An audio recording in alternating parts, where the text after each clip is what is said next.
സത്യം പറഞ്ഞാൽ ഇന്ത്യൻ ഇതിഹാസ താരം വിരാട് കോഹ്ലിക്ക് ഇതത്ര നല്ല കാലമല്ല.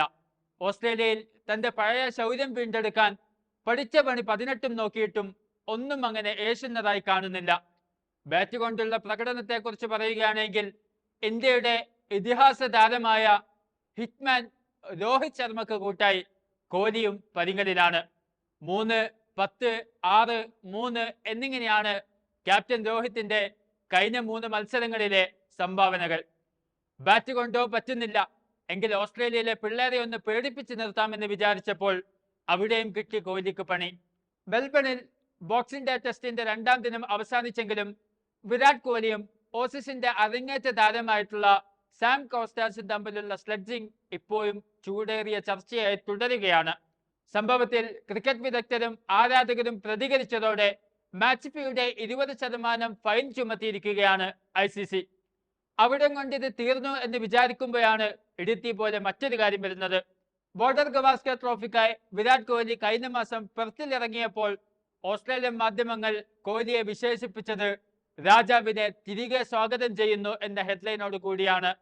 എന്നാൽ കാലത്തിന്റെ പന്തുരുളുമ്പോൾ മെൽബണിൽ ഇന്ത്യയും ഓസ്ട്രേലിയയും തമ്മിലുള്ള മത്സരത്തിൽ സാം കോൺസ്റ്റാസിന്റെ സ്ലെഡ്ജിംഗ് ഇവന്റിന് ശേഷം കോഹ്ലിയെ ഓസ്ട്രേലിയൻ മാധ്യമങ്ങൾ കണക്കിന് പരിഹസിച്ചു വിട്ടിട്ടുണ്ട്.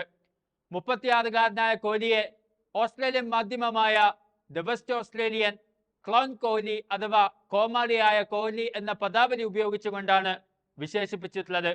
മാത്രമല്ല ഓസ്ട്രേലിയൻ കാണികൾ കൂവലോടെയാണ് കോഹ്ലിയെ ഇന്ന് വരവേറ്റതും.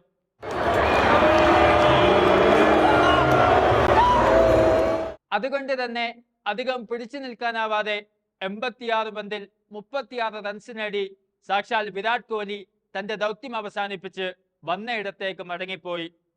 ഞാൻ പോണേണ്, വെറുതെ എന്തിനാണ് ഒരുപാട് എക്സ്പ്രഷൻ ഇട്ട് ചാവണത്. എന്നാൽ ഇപ്പോൾ ചർച്ചയാകുന്നത് മറ്റൊരു കാര്യമാണ്. നമ്മുടെ സാക്ഷാൽ രാഹുൽ ദ്രാവിഡ് പറഞ്ഞതുപോലെ നന്നായി ബാറ്റ് ചെയ്യുമ്പോൾ റൺഔട്ട് ആകേണ്ടി വരുന്നത് എന്തൊരു കഷ്ടമാണ്. നിങ്ങളുടെ സ്വന്തം തെറ്റുകൊണ്ടോ പങ്കാളിയുടെ പിഴവ് കൊണ്ടോ ആകാം ഇത് സംഭവിക്കും. അതെ, ഇന്ത്യൻ ടീമിൽ ഭേദപ്പെട്ട നിലയിൽ ബാറ്റ് ചെയ്തുകൊണ്ടിരുന്ന യശസ്വി ജയ്സ്വാൾ 82 റൺസ് എടുത്ത് നിൽക്കുമ്പോൾ ബോളണ്ടിന്റെ പന്ത് ലെഗ് സൈഡിലേക്ക് ഡ്രൈവ് ചെയ്ത് റൺസിന് വേണ്ടി ഓടി എത്തുമ്പോഴാണ് ജയ്സ്വാൾ തനിക്ക് പറ്റിയ അമളി മനസ്സിലാക്കുന്നത്. നമ്മുടെ സാക്ഷാൽ കിങ് കോഹ്ലി റണ്ണൊന്നും എടുക്കാതെ അവിടെ തന്നെ നിൽക്കുകയാണ്. എന്നാൽ ഈ വിഷയത്തിൽ ആരാധകർ 2 തട്ടിലാണ്. ജയ്സ്വാൾ അങ്ങനെ ഒരു റൺസ് എടുക്കാൻ പാടില്ലായിരുന്നു എന്ന് ഒരു വിഭാഗം പറയുമ്പോൾ കോഹ്ലിക്ക് അത് ഓടിയെത്താമായിരുന്നു എന്ന് മറ്റൊരു കൂട്ടം പറയുന്നു.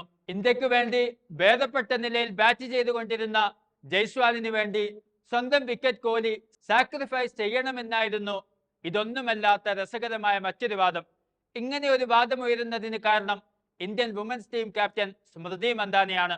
ഡിസംബർ 24-ന് വഡോദരയിലെ റിലയൻസ് സ്റ്റേഡിയത്തിൽ വെസ്റ്റ് ഇൻഡീസിനെതിരായ 2ാം ഏകദിനത്തിനിടെ നിർഭാഗ്യകരമായിട്ടുള്ള റൺഔട്ടാണ് താരത്തിന് നേരിടേണ്ടി വന്നത്. ആദ്യം ബാറ്റ് ചെയ്ത ഇന്ത്യക്ക് വേണ്ടി പ്രതീക റവാലിനൊപ്പം മന്ദാന ഇന്നിംഗ്സ് ഓപ്പൺ ചെയ്തു. ഇരുവരും ചേർന്ന് 110 റൺസിന്റെ മികച്ച കൂട്ടുകെട്ട് പടുത്തുയർത്തുകയായിരുന്നു. എന്നാൽ 17-ാം ഓവറിലെ 3-ാം പന്തിൽ റാവൽ സ്ക്വയർ ലെഗിലേക്ക് ഒരു ഫുൾ ഡെലിവറി കളിക്കുകയും ഉടൻ തന്നെ 2 റൺസിന് വേണ്ടി ആവശ്യപ്പെടുകയും ചെയ്തു. എന്നാൽ വിചാരിച്ച വേഗത്തിൽ റൺസ് പൂർത്തീകരിക്കാൻ സാധിക്കാതെ സ്മൃതി മന്ദാനക്ക് 53 റൺസുമായി വിക്കറ്റിന് മുമ്പിൽ കീഴടങ്ങേണ്ടി വന്നു. എങ്കിലും മന്ദാന വളരെ ശാന്തമായി പുറത്തേക്ക് നടക്കുമ്പോൾ പ്രതീക റാവലിന്റെ മുതുകിൽ തട്ടി ആശ്വസിപ്പിച്ചാണ് ഗാലറിയിലേക്ക് തിരിച്ചുപോയത്. ഈ സ്പോർട്സ്മാൻ സ്പിരിറ്റ് ചൂണ്ടിക്കാട്ടിയാണ് ആരാധകർ കോഹ്ലിക്ക് നേരെ തിരിയുന്നത്.